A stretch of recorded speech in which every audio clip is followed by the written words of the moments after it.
Muy buen día, mi nombre es Daniel de Jesús Pineda Mexicanos. Soy estudiante de la Facultad de Ciencias Jurídicas y Sociales de la Universidad Mariano Galvez de Guatemala.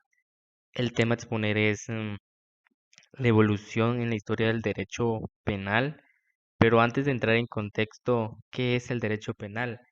El derecho penal es la rama del derecho público a través de la cual se estudian los principios, doctrinas y normas jurídicas que se encargan de regular las conductas que se encuentran prohibidas penalmente, que pueden ser los delitos, las faltas y además las consecuencias jurídicas que pueden acontecer para una persona cuando realice tales conductas que pueden ser responsabilidad penal y responsabilidad civil. Ahora bien, entrando en contexto de la historia del derecho penal y su evolución, número uno, empezó con la época de la venganza privada, que esto significa justicia por su propia mano.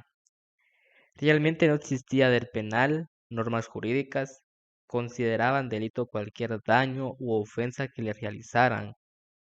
La reacción frente al delito era la venganza por su propia mano.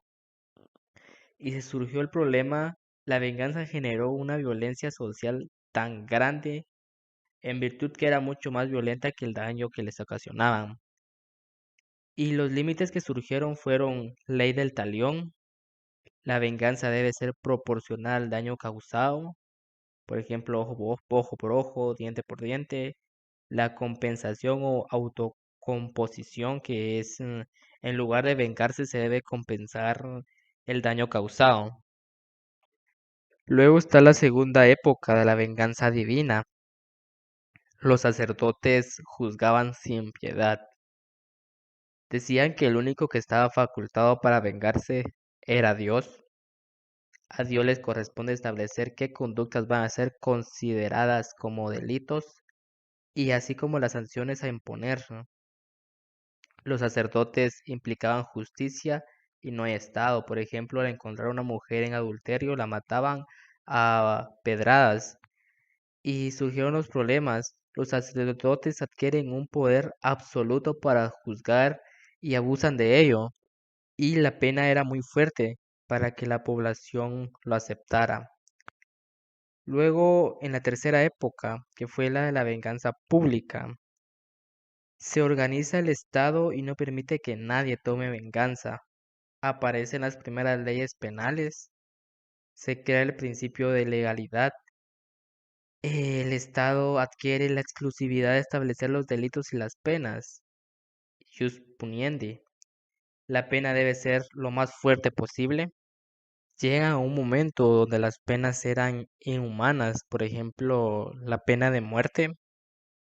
Se cortaban las manos a los ladrones. Al que cometía delitos contra el Estado debía pelear contra leones en coliseos o bien les crucificaban. El principal medio de prueba era la confesión, la cual se obtenía a base de la tortura, y esto viene desde la época de los romanos.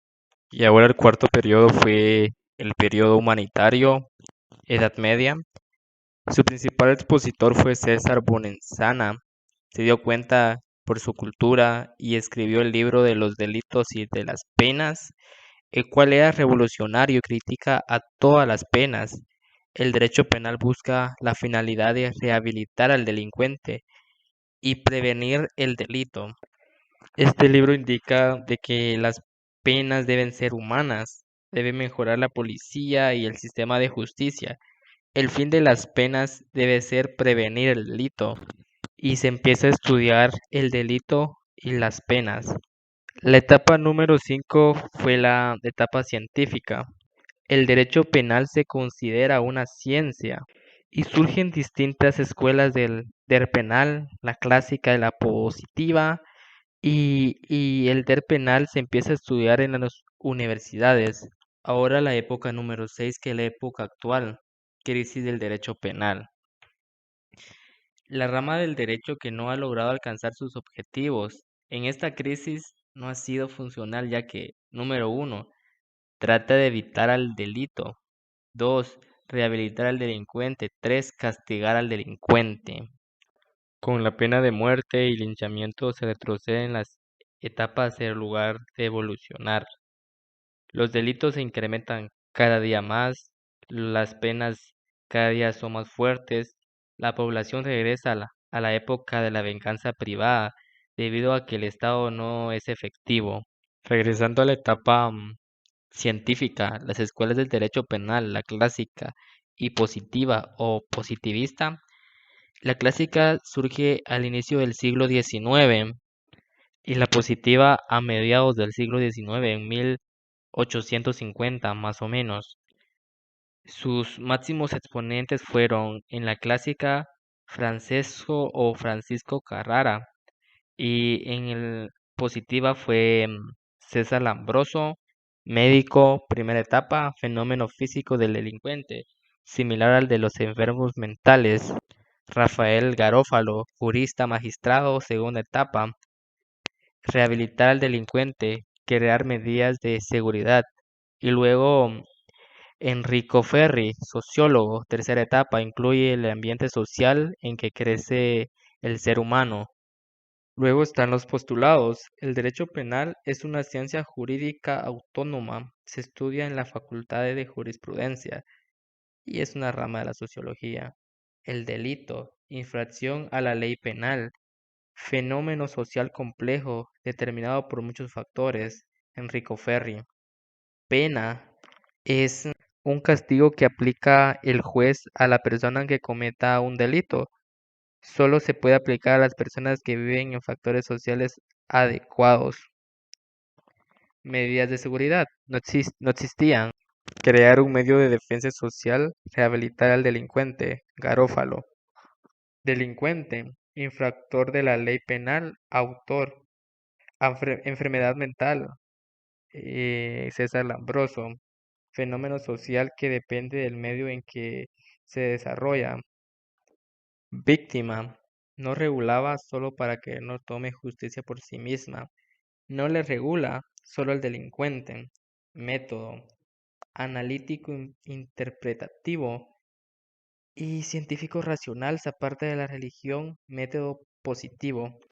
Ninguna escuela prevaleció, no se pudieron poner de acuerdo y surgen las escuelas intermedias del derecho penal, tomando algunos postulados de ambos, ecléctica. Por ejemplo, la sociología criminal, estadística criminológica, criminalística, criminología, victimología. La victimología, aptitud o propensión de los sujetos para convertirse en víctimas del delito, relaciones delincuente, víctima, daños, reparación, influencias sociales. La criminología estudia por qué se comete el delito en una sociedad. Y la criminalística estudia cómo se cometió un delito y averigua quién lo cometió y cómo lo cometió, es decir, la forma de comisión, lo técnico, huellas, cabellos, etcétera. Es muy interesante conocer sobre la historia del derecho penal, ya que nos enriquece en conocimiento y nos damos cuenta cómo ha sido la evolución y cómo va a ser en un futuro. Muchas gracias.